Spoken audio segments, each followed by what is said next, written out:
आज मैं आपको एक ऐसी कहानी सुना रहा हूँ, ऐसे विचार शक्ति जो सकारात्मक विचार की किस प्रकार से हमें बेहतर जीवन प्रदान कर सकती है। ये कहानी है आरब, एक युवा लड़का जो हमेशा नकारात्मक सोचता था। रिद्धि आरब की चाची जो हमेशा सकारात्मक सोचती और उसको हमेशा समझाती। उसे बड़ी चिंता रहती थी कि आरब कब सकारात्मक सोच में अपना काम शुरू करेगा, लेकिन उसका बहुत समझाने के बाद भी आरब को ये बात समझ में नहीं आती थी। वह हमेशा दिन भर ऊधम और अपने कामों में मस्त रहता। उनके अध्यापक मिश्रा जी जो स्कूल में बहुत सकारात्मक विचारों से अपने पढ़ाते थे। आरब एक छोटे से शहर में रहता था और हमेशा नकारात्मक सोचता था। छोटी छोटी असफलताओं से वह निराश हो जाता और हर चीज़ में बुराई ढूंढता।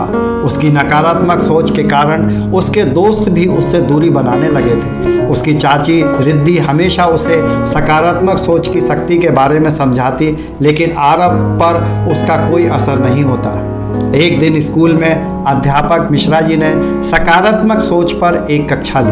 उन्होंने कहा, हमारे विचार हमारी वास्तविकता बनाते हैं। अगर हम सकारात्मक सोचेंगे तो हमारे जीवन में सकारात्मक बदलाव आएंगे। उन्होंने छात्रों को एक कहानी सुनाई। एक बार दो दोस्त एक ही कंपनी में इंटरव्यू देने गए। एक दोस्त हमेशा सकारात्मक सोचता था जबकि दूसरा नकारात्मक। सकारात्मक सोच वाले दोस्त ने इंटरव्यू में हर सवाल का जवाब बड़े आत्मविश्वास से दिया और उसने अपनी काबिलियत को अच्छे से पेश किया। उसने अपनी कमजोरियों को अपने कंट्रोल में रखा और अपने सकारात्मक गुणों को पेश किया। नतीजा अलग था। नकारात्मक सोच वाले दोस्त हर सवाल का उत्तर देते समय डरा हुआ था। उसने अपनी कमजोरियों पर ज़्यादा ध्यान दिया था और अपनी स्ट्रेंथ को भूल गया था। परिणाम स्वरूप सकारात्मक सोच वाला दोस्त नौकरी पाने में सफल हुआ। यह कहानी सुनकर आरब को कुछ सोचने पर मजबूर कर दिया। उसने सोचा, क्या मेरी नकारात्मक सोच ही मेरी असफलताओं का कारण है? और उसे काफ़ी कुछ मनन करने पर समझ में आया कि हाँ, वास्तव में वह चाहे तो इस सोच को बदल कर अपने अंदर बदलाव कर सकता था।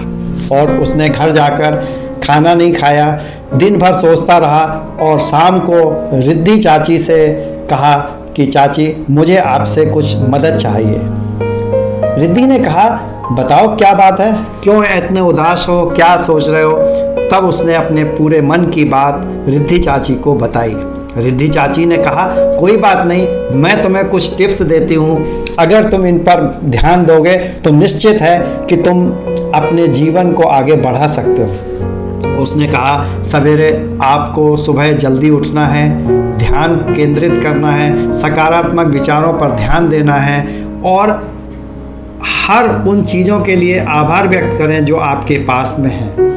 सकारात्मक लोगों से घिरे रहें, उन लोगों के साथ समय बिताएं जो आपको प्रेरित करते हैं। असफलताओं से सीखें और एक उसको अवसर मानें। अपनी कमजोरियों को पहचानें और उनको अपने ऊपर हावी नहीं होने दो, तथा अपनी स्ट्रेंथ को पहचानो और उसको आगे बढ़ाओ। अवसर को छोड़ना नहीं है और डर को अपने ऊपर हावी नहीं होने देना है। आरब ने धीरे धीरे अपनी सोच में बदलाव शुरू कर दिया। उसने ध्यान करना शुरू किया। प्रतिदिन वह सवेरे जल्दी उठता और हर दिन 3 अच्छी चीज़ों के बारे में लिखने लगा, सोचने लगा। उसके साथ जो हुआ था, उसने अपने दोस्तों और परिवार के साथ सकारात्मक समय बिताना शुरू कर दिया और खुद को प्रेरित करने वाले लेख और किताबें पढ़ी। कुछ महीना बीत गया। आरब ने महसूस किया कि उसकी जीवन शैली बदल रही है। उसके दोस्त फिर से उसके साथ समय बिताने लगे और वह खुद भी अधिक खुश और आत्मविश्वासी महसूस करने लगा। एक दिन स्कूल में बहुत बड़ी प्रतियोगिता आयोजित की गई। आरब ने उसमें भाग लिया और पूरे आत्मविश्वास के साथ अपना प्रदर्शन किया। उसने अपने नकारात्मक विचारों को एक तरफ रखकर पूरी तैयारी की और उत्साह के साथ प्रतियोगिता में हिस्सा लिया। परिणाम स्वरूप वह प्रतियोगिता में प्रथम स्थान पर आया। यह उसकी सकारात्मक सोच का प्रथम पायदान था, परिणाम था। उसने महसूस किया कि सकारात्मक सोच न केवल उसे खुश रख सकती है बल्कि उसकी सफलताओं की संभावनाओं को भी बढ़ा सकती है। आरब की यह कहानी हमें सिखाती है सकारात्मक सोच जीवन में महत्वपूर्ण बदलाव ला सकती है, हमें कठिनाइयों का सामना करने की शक्ति देती है, हमें सफल होने के लिए प्रेरित करती है। सकारात्मकता की शक्ति को पहचान कर और उसका अभ्यास करके हम अपने जीवन को बेहतर बना सकते हैं।